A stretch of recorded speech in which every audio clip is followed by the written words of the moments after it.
پھرایا جائے گا، مجھے باغی کی بہن پکارا جائے گا، لیکن میں نے کہا کہ جس کا عباس سا بھائی ہو وہ بے پردہ کیسے پھرے گی، وہ بازاروں میں کیسے گھومے گی، اس کو پتھر کون مارے گا؟ لیکن آج ایسا لگتا ہے کہ میں بے پردہ بھی پھرائی جاؤں گی، مجھے پتھر بھی مارا جائے گا، مجھے باغی کی بہن بھی پکارا جائے گا۔ ہاں عزاداران حسین، جب مولا عباس اجازت لے کر نہر کی طرف روانہ ہوئے، اب جب مشک بھری تو جب پانی ہاتھوں کو لگا، مولا عباس اللہ سے دعا کرتے ہیں، اے پروردگارا ان ہاتھوں میں پانی آقا حسین کے بچوں سے پہلے پہنچ گیا، جب میں آقا حسین سے ملوں پروردگارا میرے دونوں ہاتھ میرے ساتھ نہ ہو۔ عزیزوں، یہ وہ عباس ہے کہ جب مشک بھر کر خیمے کی طرف روانہ ہوتے ہیں، فوج یزید میں تلاطم مچ جاتا ہے، تیروں کی بارش ہوتی ہے، کوئی تیر سینے پر آ کر لگتا ہے، کوئی بازو میں لگتا ہے، ایک بازو مولا عباس کا قلم ہو جاتا ہے اور عالم مشک کو دوسرے ہاتھ میں سنبھالتے ہیں، اب تیر دوسرے ہاتھ میں لگتا ہے، دوسرا بازو بھی قلم ہو جاتا ہے، مولا عباس نے مشک کو اپنے دانتوں میں سنبھالا، خیمے کی طرف بڑھتے جاتے ہیں، ایک ظالم نے مشک کا نشانہ لگایا، مشک پر تیر لگنا تھا، مولا کی ساری آس ختم ہو گئی، اور ایک ظالم نے چہرے کا نشانہ لگایا، آنکھ پر تیر لگا، مولا آنکھ کا تیر نکالنے کے لیے جھکے، ایک ظالم نے سر پر وار کیا، مولا زین پر سنبھل نہ سکے، زین سے زمین کی طرف آئے، آواز دی آقا حسین مدد کو آئیے، لعنت اللہ علی قوم الظالمین۔ اور اب میں بلانا چاہوں گی محترمہ امرین نقوی الہ آبادی کو کہ وہ آئیں اور نوحہ خوانی کے فرائض کو انجام دیں۔ اے باد صبا جا کے یہ امّو کو بتانا، پیاسی ہے سکینہ، یاد آئے سکینہ تو چچا لوٹ کے آنا، پیاسی ہے سکینہ، پیاسی ہے سکینہ، پیاسی ہے سکینہ۔ بی بی سکینہ کی اس صدا کو جیسے ہی مولا عباس نے نہر پر سنا تو مولا عباس نے بی بی سکینہ سے کہا کہ تم پیاسی ہو، مجھے پتا ہے، میں تمہیں پانی پلا دیتا، پر میرے ساتھ نہر پر کیا ہوا، آؤ وہ رودات تم کو سناتا ہوں۔ ہے سکینہ، ہے سکینہ، اے سکینہ میں تجھے پانی پلاؤں کیسے، اے سکینہ میں تجھے پانی پلاؤں کیسے، کٹ گئے ہاتھ میرے، مشک اٹھاؤں کیسے، اے سکینہ میں تجھے پانی پلاؤں کیسے، قید خانے سے جو دریا پہ ہوا آتی ہے، میری باجی تیرا پیغام سنا جاتی ہے، تیرے رونے کی صدا کانوں سے ٹکراتی ہے، تیری تڑپاتی ہے. یہ حقیقت ہے تجھے آج میں بتلاتا ہوں. القمہ پر میرا قبضہ ہے مگر پیاسا ہوں.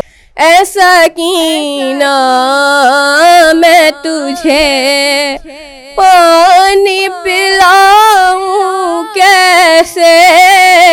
میں نے اشکوں سے لکھی ہے یہ کہانی سن لے. میری بات سے امّو کی زبانی سن لے. کتنا عرضہ تھا میرے واسطے پانی سن لے. نہر پر کیسے مٹی میری جوانی سن لے. تو تصور میں کوئی مشک بنا تیر بنا اس سے لپٹی ہوئی بھی میری تصویر بنا. اے سکینہ میں تجھے پانی پلاؤں کیسے. بندش آب کا پہلے ہی تھا مجھ کو احساس. خیمے دریا پہ لگائے تھے مگر آیا نہ راس. آئے جب خیمے ہٹانے کو لائنر کے پاس مجھ سے آقا نے کہا لڑنا نہ ہرگز عباس. مرضی شاہ پہ سر اپنا جھکایا میں نے. اپنے ہی ہاتھوں سے خیموں کو ہٹایا میں نے. اے سکینہ تو نے جب لا کے دیا ننھی سی ایک مشکیزہ. دل میرا خوش ہوا مل جائے گی اب اذن وغا. آج دنیا کو بتاؤں گا میں عباس ہے کیا. سونپ کے مشق مگر یہ میرے آقا نے کہا. دیکھو پانی کے لیے جنگ نہ کرنا عباس. صرف یہ مشق ہی تم نہر سے بھرنا عباس. اے سکینہ میں تجھے پانی پلاؤں کیسے. تجھ کو سیراب کروں خود بھی پشیمان رہوں یا پھر اپنے کو سکینہ تیرا سکینہ کہوں. اے سکینہ میں تجھے پانی پلاؤں کیسے. آج بھی نہر سے انور یہی آتی ہے صدا. اے سکینہ ہے یہاں تیرے چچا کا قبضہ. اب نہ ہوگا کوئی انسان لب دریا پیاسا. تجھے پانی پلا دوں گا میرے پاس آ جا اشک آنکھوں نے تیری جتنا بہایا بی بی اتنا تو مشک میں پانی بھی نہیں تھا بی بی اے سکینہ میں تجھے پانی پلاؤں کیسے کٹ گئے ہاتھ میرے مشک اٹھاؤں کیسے سکینہ۔